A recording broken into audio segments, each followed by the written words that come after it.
நகரலாத தலைவர் தளபதி அவருடைய லட்சிய முழக்கம் கல்வியும் மருத்துவமும் எனக்கு இரண்டு கண்கள் என்று, இரு கண்களில் ஒரு கண்களாக எண்ணி சிறப்பான முறையில் செயல்படுகிற மருத்துவத்துறையில் இன்றைக்கு உலக எய்ட்ஸ் தினம், விழிப்புணர்வு உறுதிமொழி ஏற்பு,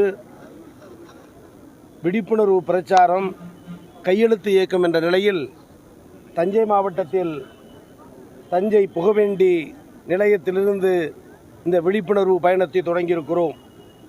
இந்த நிகழ்ச்சியில் திருவையாறு சட்டமன்ற உறுப்பினர் பாசத்திற்குரிய அண்ணன் துரை சந்திரசேகர் அவர்கள், தஞ்சை சட்டமன்ற உறுப்பினர் அண்ணன் டிகேஜி நீலமேகம் அவர்கள், வணக்கத்திற்குரிய துணை மேயர் டாக்டர் அஞ்சுகம் பூபதி அவர்கள், இன்னும் உள்ளாட்சி மற்றும் பொறுப்புகளில் இருக்கக்கூடிய மக்கள் பிரதிநிதிகள், அதேபோல் மாவட்ட வருவாய் அலுவலர் அவர்கள், தஞ்சை கோட்டாட்சியர் அவர்கள், நம்முடைய மக்கள் நல்வாழ்வுத்துறையினுடைய இணை இயக்குனர் அவர்கள், நம்முடைய மருத்துவர் பெருமக்கள், தமிழ்நாடு மாநில எய்ட்ஸ் கட்டுப்பாட்டு சங்கத்தினுடைய மாவட்ட அளவிலான அதிகாரிகள், அனைத்து மருத்துவர்கள், செவிலியர்கள், தன்னார்வத்தோடு பணியாற்றக்கூடிய தன்னார்வ தொண்டியத்தினுடைய நிர்வாகிகள், ஊழியர்கள், பொதுமக்கள், மகளிர்கள், சமூக ஆர்வலர்கள், பத்திரிகை துறையை சார்ந்த நண்பர்கள் எல்லோரும் முன்னிலையேற்று இந்த நிகழ்ச்சியை இங்கு துவக்கி வைக்கிறோம். இதனுடைய முக்கிய நோக்கம் HIV மற்றும் எய்ட்ஸ் குறித்த முழு விவரத்தை அனைத்து தரப்பு மக்களும் அறியும் வண்ணம் நோயிலிருந்து மக்களை விடுவித்து நல்வாழ்வு வாழ வைக்க வேண்டும் என்பதற்கு தமிழ்நாட்டு முதலமைச்சர் அவர்கள் அல்லும் பகலும் அயராது பணியாற்றி கொண்டிருக்கிறார். மருத்துவத்துறையில் புதிய சாதனை புடைக்கிற தமிழக அரசு HIV மற்றும் எய்ட்ஸ் ஒழிப்பிலும் சிறப்பான முறையில் செயல்படுத்த வேண்டும் என்பதற்காக தான் உலக எய்ட்ஸ் தினத்தன்று எல்லா மாவட்ட தலைநகரிலும் ஆட்டோக்களில் விழிப்புணர்வு நோட்டீஸ்களை ஒட்டுவது, கையெழுத்து இயக்கத்தை நடத்துவது, விழிப்புணர்வு ஊர்வலத்தை நடத்துவது, அதன் மூலம் பொதுமக்களிடத்தில் ஒரு விழிப்புணர்வை ஏற்படுத்த வேண்டும் என்ற அந்த எண்ணத்தை செயல்படுத்த தஞ்சை புகவேண்டி நிலையத்திலிருந்து எங்கள் விழிப்புணர்வு பயணத்தை தொடர்கிறோம். நன்றி, வணக்கம்.